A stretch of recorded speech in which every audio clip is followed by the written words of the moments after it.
እግዚአብሔር ይመስገን አሁን ልዳ ቅዱስ ጊዮርጊስ ሰማዕትነት የተቀበለ ያረፈበት። እሺ አቤት ከፈቱልኝ። እሺ እግዚአብሔር ይመስገን። እሺ አትመጡ ግሪኮ Ethiopian. Yeah, I'm a priest, I'm a priest. Welcome. Thank you.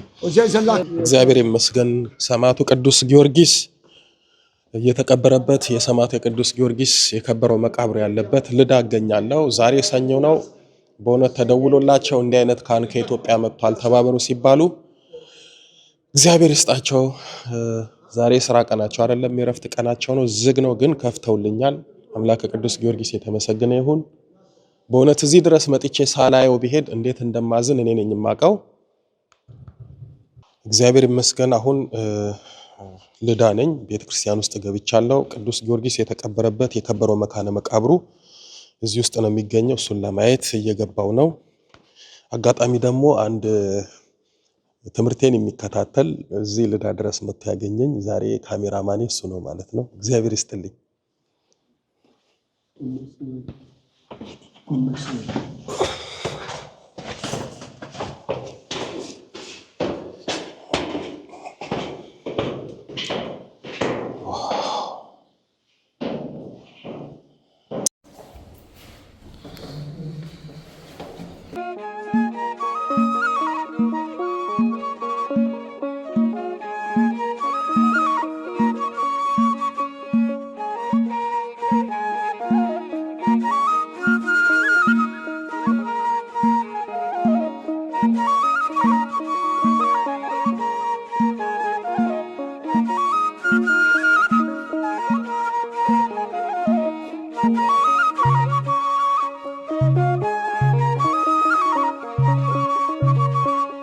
የገድለኛው የሊቀ ሰማዕታቱ የቅዱስ ጊዮርጊስ የከበረው አጽሙ እዚህ ነው ያረፈው። ይሄ የምትመለከቱት የቅዱስ ጊዮርጊስ ቀብር ነው ማለት ነው። ሰማዕቱ ቅዱስ ጊዮርጊስ እዚሁ በሀገሩ በልዳ ነው በክብር የተቀበረው።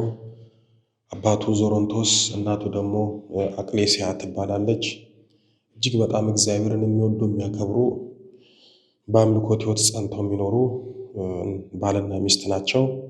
ሰማዕቱ ቅዱስ ጊዮርጊስ ብዙዎቻችን ሚያዝያ 23 ቀን እንዳረፈ ሰማዕትነትን እንደተቀበለ ለጣዖት አልሰግድም ክርስቶስን አልክድም በማለቱ አንገቱን ተቆርጦ በክብር ያረፈ ብዙ ቃል ኪዳን የተቀበለ ወጣት ጀግና ሰማዕት ነው። ብዙዎቻችን ቅዱስ ጊዮርጊስ መቼ እንደተወለደ አናውቅም አይደለ? ታውቃላችሁ? ቅዱስ ጊዮርጊስ የተወለደው ጥር 2 ቀን ነው። ጥር 2 ቀን ልደቱ ነው። ብዙ ሰዎች እንኳን ሊያከብሩት የተወለደበትን ቀን እንኳን በስርዓት አያውቁም እና ቅዱስ ጊዮርጊስ ጥር 2 ቀን ነው የተወለደው። ሚያዝያ 23 ቀን ሰማዕትነት የተቀበለበት ዕለት ነው። እንግዲህ የሰማዕቱ የፍጡነ ረድኤት የቅዱስ ጊዮርጊስ የከበረ መቃብሩ ይህንን ይመስላል። ቅዱስ ጊዮርጊስን ስናነሳ ብዙ ነገር ማንሳት እንችላለን። በተለይ ደግሞ ከሀገራችን ከኢትዮጵያ ጋር በጣሊያን ወረራ ጊዜ ቅዱስ ጊዮርጊስ አባቶቻችንን ምን ያህል እንደረዳቸው በጦርነቱ እንዳገዛቸው በታሪክም በቤተ ክርስቲያን መጻሕፍትም የተጻፈ ነውና ቅዱስ ጊዮርጊስ ለሚወዱት ለሚያከብሩት ስሙን ለሚጠሩት እጅግ በጣም ቅርብ ፈጣን ተራዳኢ ሰማዕት ነው። እንደውም አንድ ነገር አለ በቤተ ክርስቲያን በትውፊት የሚነገር ቅዱስ ጊዮርጊስና ሕፃኑ ቂርቆስ ገነት ቁጭ ብለው ቅዱስ ጊዮርጊስ ሕፃኑ ቂርቆስን እንደው አንድ የተቸገረ ወዳጅ በችግሩ ሰዓት ምን ብሎ ሲጠራህ ነው ፈጥነ የምትደርስለት ብሎ ቅዱስ ጊዮርጊስ ሕፃኑ ቂርቆስን ይጠይቀዋል። ሕፃኑ ቂርቆስም ገና ቂርቆስ እንዳሉኝ ፈጥኜ እደርሳለሁ ብሎ ይመልሳል።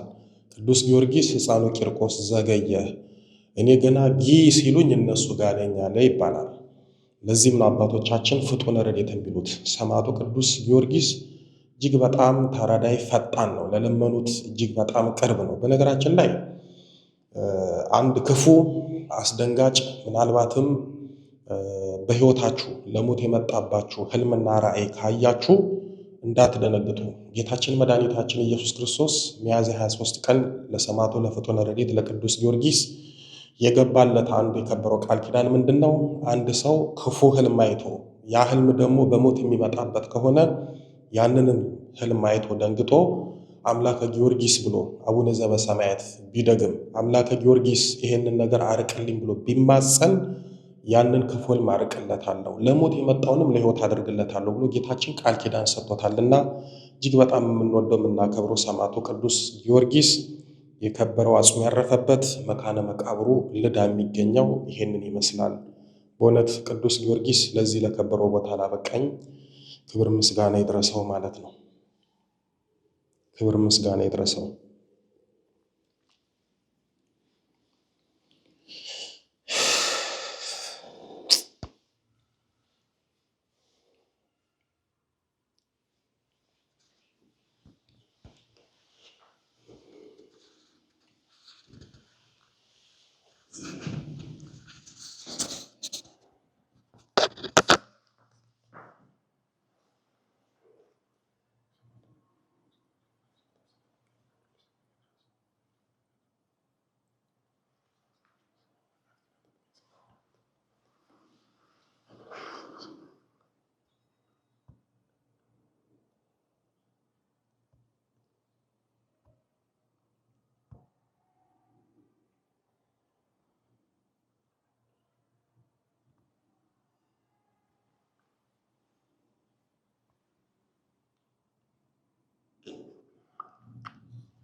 በዚህ አጋጣሚ ብዙ ሰዎች እዚህ የቅዱስ ጊዮርጊስ መካነ መቃብሩ መጥተው ይህንን በመዳሰስ ብዙ ሰዎች ድነዋል፣ ተፈውሰዋል።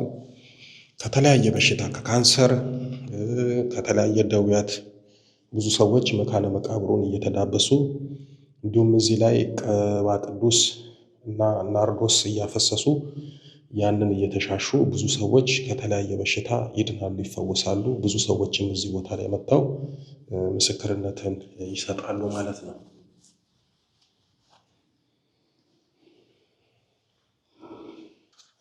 ይሄ የምትመለከቱት ሰማዕቱ ፍጡነ ረድኤት ቅዱስ ጊዮርጊስ መከራ ሲቀበል የሚያሳይ ምስል ነው። መንኮራኮር የሚባለው ቅዱስ ጊዮርጊስ አጥንቱ እስኪከሰከስ ስጋው እስኪበጣጠስ ደሙ እስኪፈስ ድረስ መከራ የተቀበለበት መንኮራኩር ነው። እንግዲህ ቅዱስ ጊዮርጊስን እንዴት ባለ የብረት መሳሪያ እንዳሰቃዩት እንደገደሉት የሚያሳይ ነውና እጅግ በጣም ልዩ ለሱ ተብሎ የተዘጋጀ ነውና እዚህ ጋር ደግሞ ሚያዝያ 23 ቀን ሰማዕቱ ፍጡነ ረድኤት ወጣቱ ቅዱስ ጊዮርጊስ አንገቱን ሲቆረጥ የሚያሳይ ስዕል ነው ማለት ነው። ቅዱስ ጊዮርጊስ በ3ኛው መቶ ክፍለ ዘመን በዱዲያኖስ እጅ ነው ሰማዕትነትን የተቀበለው። ቅዱስ ጊዮርጊስን ለሰባ ሆነው የታገሉት ወይም ደግሞ ሰባው ነገስታት ናቸው አንድ ላይ ሆነው ቅዱስ ጊዮርጊስን ለጣዖት ስገድ ክርስቶስን ካድ ብለው የተናገሩት። እሱም ለጣዖት አልሰግድም ክርስቶስን አልክድም ብሎ በደንብ ነው የታገላቸው፣ ጌታችንን ይዞ የተሟገታቸው። በመጨረሻ የሚያደርጉትን ሲያጡ ነው እንግዲህ ሚያዝያ 3 ቀን አንገቱን ቆርጠው የገደሉት፣ ሰማዕትነትን የተቀበለው ማለት ነው። ስለዚህ ቅዱስ ጊዮርጊስ መካነ መቃብሩ ይሄንን ይመስላል ማለት ነው።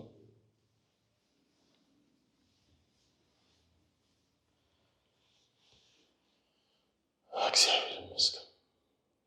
የቅዱስ ጊዮርጊስን መካነ መቃብሩን ተሳልሜ ጸሎት አድርጌ አሁን ደግሞ ወደ ላይ ልወጣ ነው። ላይ ደግሞ ሌላም ነገር አለ፣ እናያለን።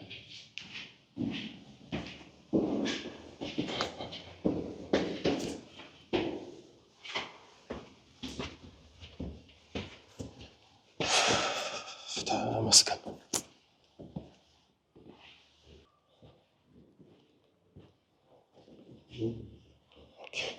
ኦኬ አሁን የቅዱስ ጊዮርጊስ ቤተክርስቲያን ሻማ ገዝቻለሁ ላበራ ነው።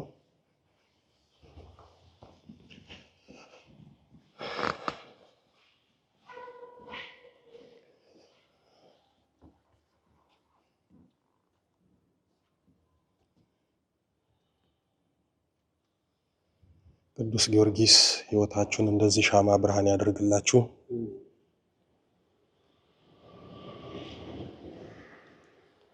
እሺ ይሄ ነው።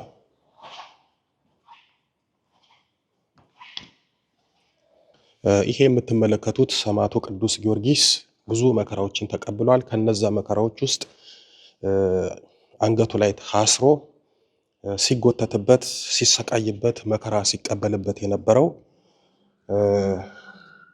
ሰንሰለት ነው ማለት ነው።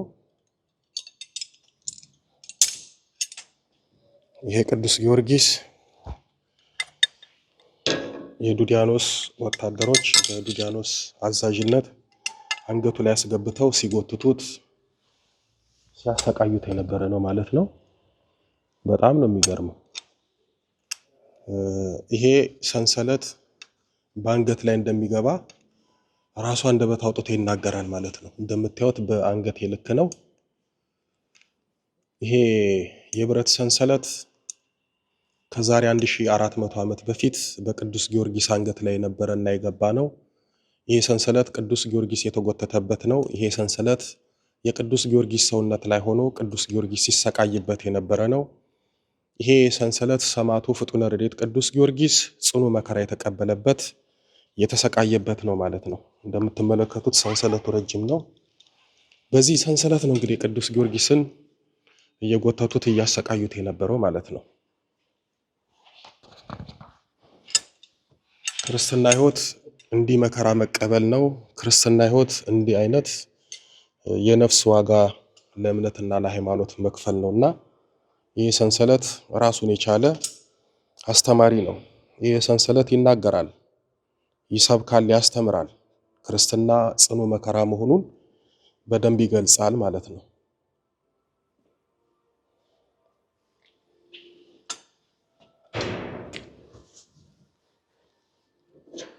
እግዚአብሔር የተመሰገነ ይሁን። ሰማዕቱ ፍጡነ ረድኤት ቅዱስ ጊዮርጊስ የተቀበረበት በስሙ የተሰየመው ልዳ የሚገኘው ቤተክርስቲያኑ ይህንን ይመስላል ማለት ነው። ቢሾፕ ቴንክ ዩ ፎር ኤቭሪቲንግ። ከቅዱስ ጊዮርጊስ ቤተክርስቲያን ውስጥ ለበረከት የሚሆኑትን አንዳንድ ነገሮች ገዛለሁ ማለት ነው። ይሄ ዕጣን ነው። ይሄ ናርዶ ነው። እዚህ ስዋን ናርዶ። እሺ እነዚህም ናርዶ ናቸው። How much is this picture? 40.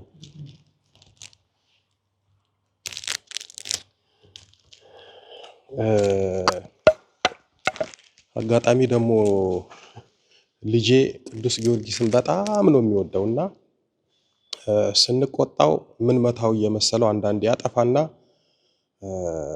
ትንሽ ጧፍ አንስቼ ገረፍ ላደርገው ስል ኬት እንዳመጣው ባላቅም በጊዮርጊስ ነው የሚለውና ጊዮርጊስን ሲጠራ እንድች ብዬ አልነካውም። በእርግጥ ተገርፎ አያውቅም፣ ቁጣ ነው። ግን ስቆጣ እንኳን ደንግጦ ፈጥኖ የሚጠራው የቅዱስ ጊዮርጊስን ስም ነውና እስኪ ለሱ ደግሞ ይሄንን ስል ገዛለታለሁ ማለት ነው። እሺ I have this one, also this.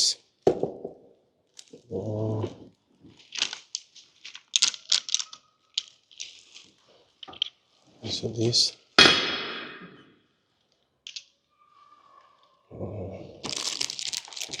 This is anointing oil.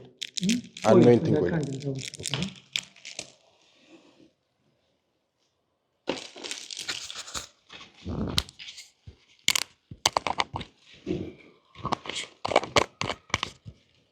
Okay, also this one. Okay, tell me total price.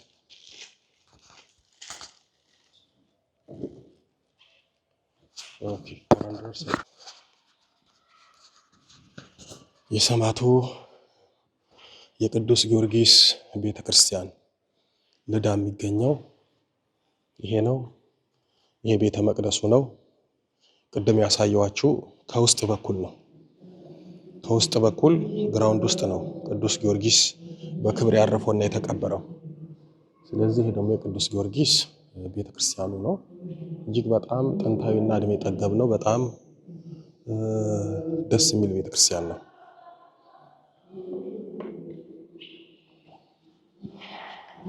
ስለ ሁሉም ነገር አምላክ ቅዱስ ጊዮርጊስ ክብር ምስጋና ይድረሰው።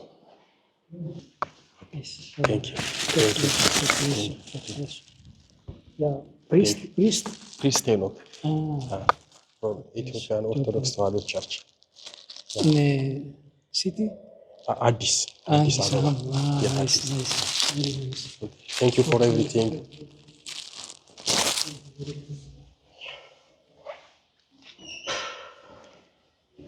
ሰማዕቱ ቅዱስ ጊዮርጊስ ልዳ የሚገኘውን እንግዲህ ሁሉንም ነገር አይቼ እየወጣው ነው። እግዚአብሔር የተመሰገነ ይሁን።